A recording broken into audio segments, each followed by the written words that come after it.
Hello दोस्तों, welcome back to our YouTube channel Tilak academy. मैं ऋषभ पांचाल एक बार फिर से आपका बहुत बहुत स्वागत करता हूं। दोस्तों, हमारे बायोलॉजी के एमसीक्यू की सीरीज़ चल रही है और ये इसका 4th पार्ट है और ऑलरेडी हम 3 पार्ट में 150 क्वेश्चंस इसके कवर कर चुके हैं। आज हम 151 से 200 तक के क्वेश्चंस यहाँ पे कवर करेंगे।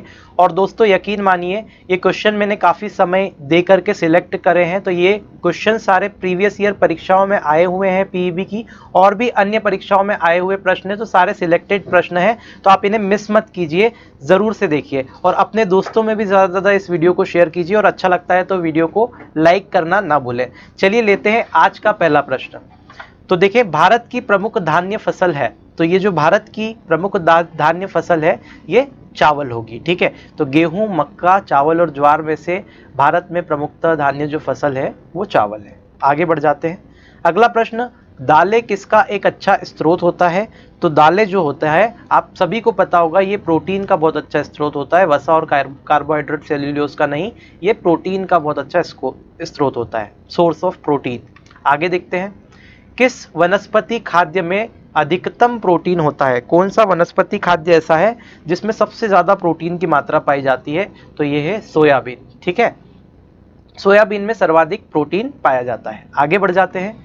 निम्न में से कौन सी फसल मृदा को नाइट्रोजन से भरपूर कर देती है? मतलब कौन सी ऐसी फसल है जिसके बोने के बाद में मृदा में नाइट्रोजन का जो अमाउंट रहता है वो फुलफिल हो जाता है, भरपूर नाइट्रोजन मिलती है मृदा को, जिससे। तो इसका सही उत्तर है मटर की फसल। ठीक है, जो बटला होता है उसकी फसल। चलिए आगे बढ़ते हैं। क्योंकि इसकी रूट्स में ना राइजोबियम बैक्टीरिया भी पाया जाता है जो कि नाइट्रोजन फिक्सेशन के लिए रिस्पॉन्सिबल होता है। चलिए आगे बढ़ते हैं। दालचीनी पेड़ के किस भाग से प्राप्त होती है? जो मसालों में आप दालचीनी यूज करते हैं वो पेड़ के कौन से भाग से वो मिलती है, प्राप्त होती है? फूल से, पुष्प से मिलती है, जड़ से, छाल से या पत्तियों से? तो इसका सही उत्तर है छाल, ये छाल से प्राप्त होती है। आगे बढ़ते हैं अगले प्रश्न की ओर। तारपीन का तेल किससे प्राप्त होता है? जो तारपीन का तेल होता है वो कौन से वृक्ष से प्राप्त होता है? तो ये चीड़ के वृक्ष से प्राप्त होता है, इसको आपको ध्यान रखना है, ये अति महत्वपूर्ण क्वेश्चन है, पूछा जाता है। आगे बढ़ते हैं। लिटमस किससे प्राप्त होता है? तो जो लिटमस होता है वो आपके जीवाणु से नहीं प्राप्त होगा, शैवाल से भी नहीं, कवक से भी नहीं, इसका सही उत्तर है लाइकेन। तो लिटमस आपका लाइकेन से प्राप्त होता है। आगे बढ़ जाते हैं दोस्तों। पौधों में जल का परिवहन किसके द्वारा होता है? तो पौधों में जो जल का परिवहन होता है वो जाइलम के द्वारा होता है। ठीक है, और अगर आपसे बोले कि पौधों में पोषक पदार्थों का परिवहन कौन करता है, तो वो फ्लोएम करता है। ठीक है, तो ये जाइलम और फ्लोएम वेरी इंपॉर्टेंट है, पूछा ही जाता है। ठीक है, तो आपको याद ही रखना है। आगे बढ़ते हैं। निषेचित अंडाणु के इम्प्लांटेशन के लिए गर्भाशय कौन सा हार्मोन तैयार करता है? मतलब कि जो एक्स या ओवम की बात करें, तो ये ओवम जो रिलीज होते हैं, तो इनका जो इम्प्लांटेशन होता है उसके लिए यूटेरस से कौन सा हार्मोन निकलता है? यूटेरस कौन सा हार्मोन निकालता है? तो इसका सही उत्तर है एस्ट्रोजन। अगला प्रश्न देखते हैं। पौधों की वृद्धि के लिए कितने आवश्यक तत्वों की जरूरत होती है? तो पौधों की वृद्धि के लिए 16 आवश्यक तत्वों की जरूरत होती है, ये आपको ध्यान रखना है। चलिए आगे बढ़ जाते हैं। अगला प्रश्न, पत्तियों की हरिमहीनता, हरिमहीनता मतलब हरापन जो खत्म हो जाता है पत्तियों में से, किसकी कमी के कारण होता है? तो इसका जो सही उत्तर होगा वो होगा मैग्नीशियम की कमी के कारण। ठीक है, तो मैग्नीशियम इसका सही उत्तर होगा। आगे बढ़ते हैं। मनुष्य में मेरुदंड में कितनी जोड़ी तंत्रिका निकलती है? तो मेरुदंड जो आपका रीढ़ की हड्डी होती है उसमें कितनी जोड़ी तंत्रिका निकलती है, ये आपको बताना है। तो इसका जो सही उत्तर होगा वो होगा 31 पेयर, यानी कि 31 जोड़ी तंत्रिका निकलती है। ठीक है, आगे बढ़ जाते हैं। वाष्पोत्सर्जन मापी यंत्र कौन सा है? इनमें से आपको ये बताना है वाष्पोत्सर्जन मापी यंत्र कौन सा है?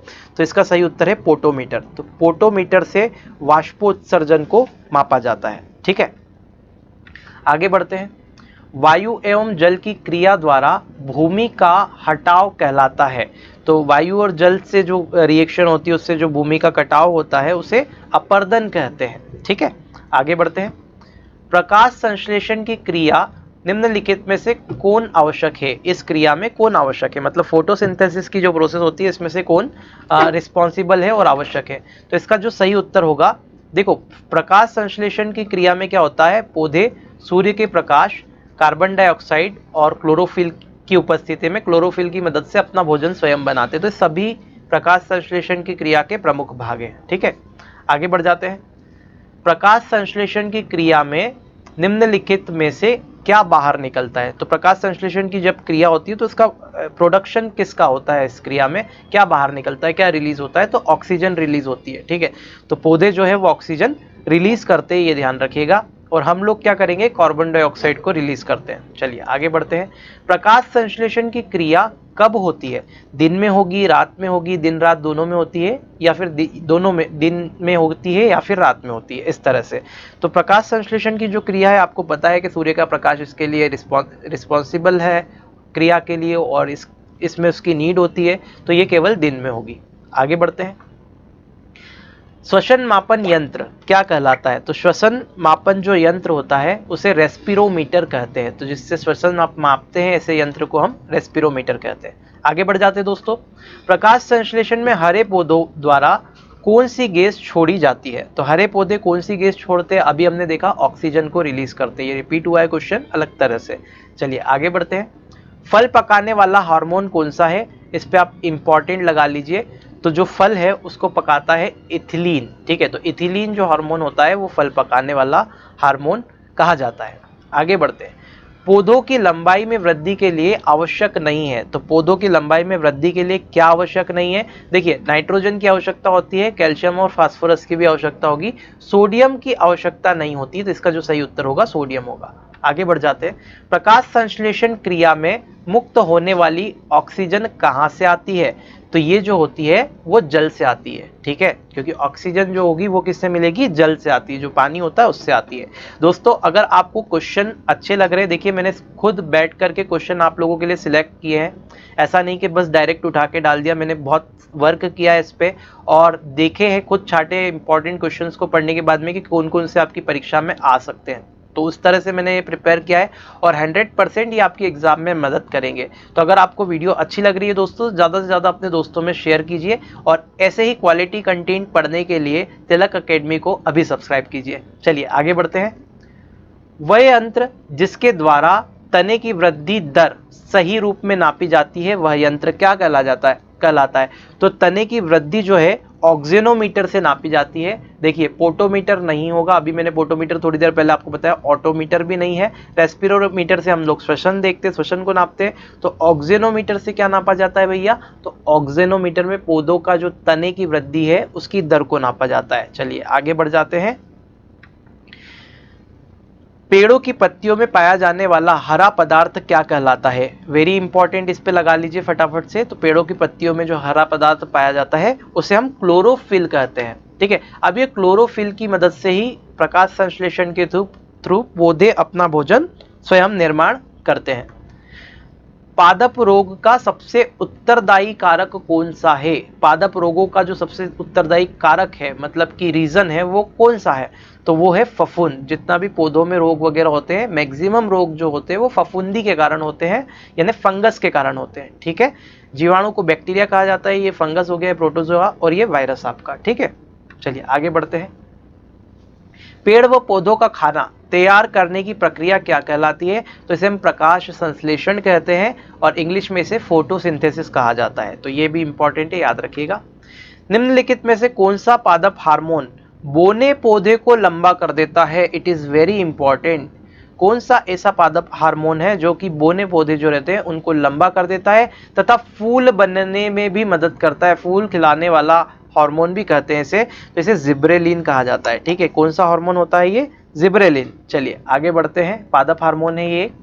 रेगिस्तान में पैदा होने वाला पौधा क्या कहलाते हैं? तो रेगिस्तान में जो पौधे पैदा होते हैं उन्हें हम ज़ेरोफाइट्स कहते हैं। क्या कहते हैं? ज़ेरोफाइट्स कहलाते हैं। आगे बढ़ जाते हैं। खेरा रोग किस फसल से संबंधित है? तो जो खेरा रोग है वो धान की फसल से आपका संबंधित है।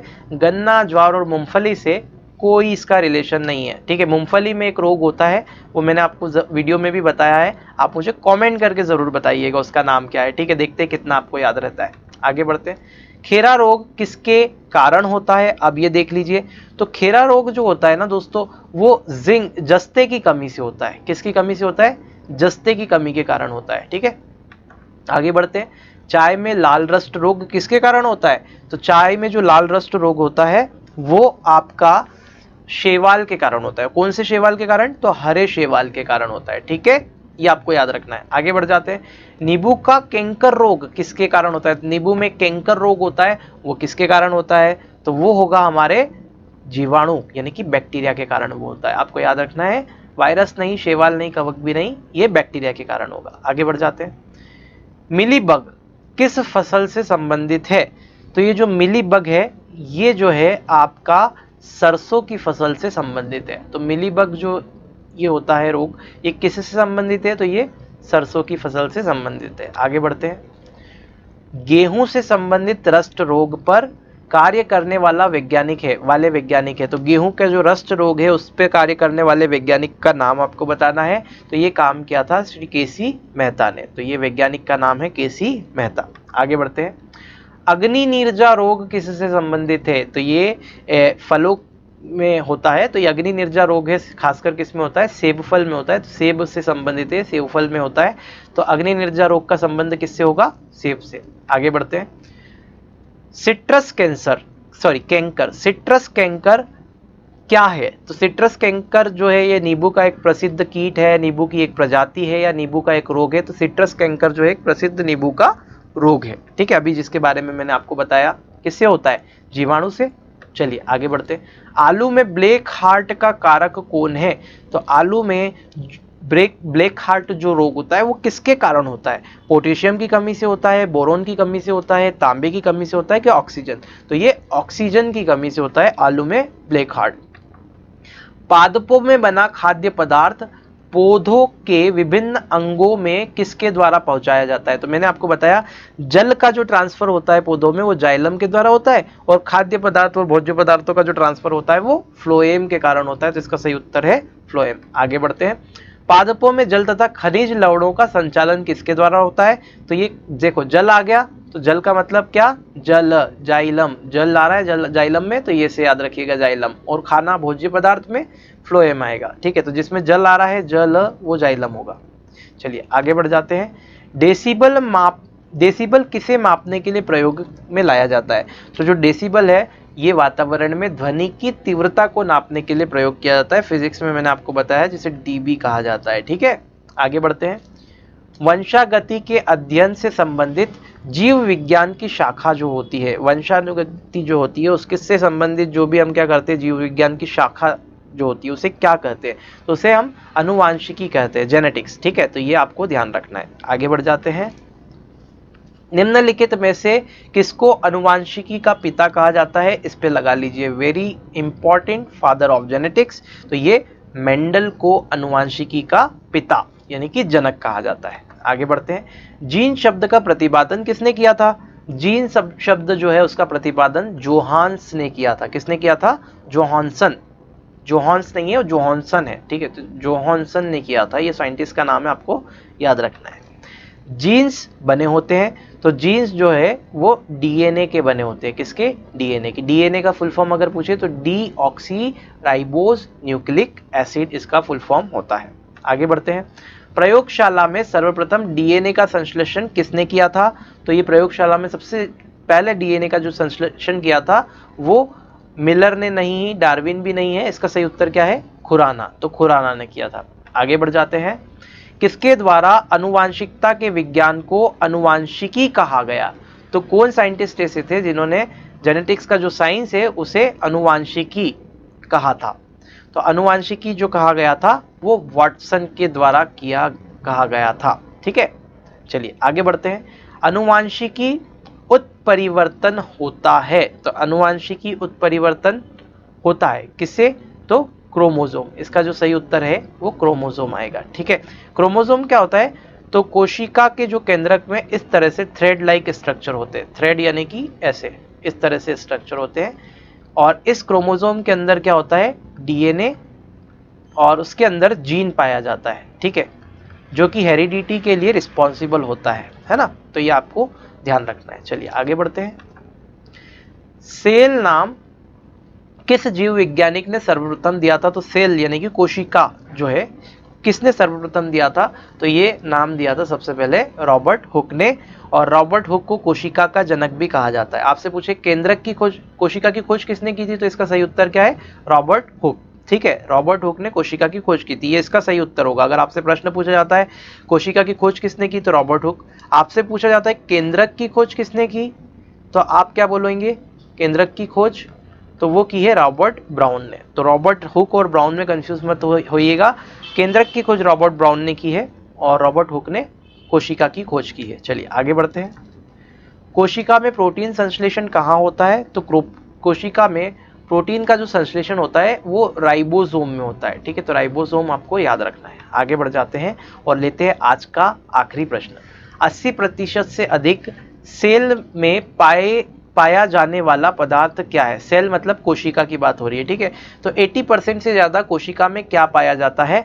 तो ये जो है वो जल यानी कि वाटर पाया जाता है। तो दोस्तों आज के जो 50 प्रश्न है वो हमारे यहीं खत्म होते हैं। आपको प्रश्न कैसे लगे कमेंट करके जरूर बताइएगा। आप खुद जब इस प्रश्नों को देखेंगे तो आपको लगेगा कि ये इंपॉर्टेंट क्वेश्चन है और ये आपको कवर करना ही चाहिए। तो अगर आपको आते तो बहुत ही बढ़िया, आपका रिवीजन हो रहा है। और अगर इसमें से प्रश्न नहीं आते तो आप उन्हें याद रखने की कोशिश कीजिए, क्योंकि यह आपको परीक्षा में देखने को मिल सकता है।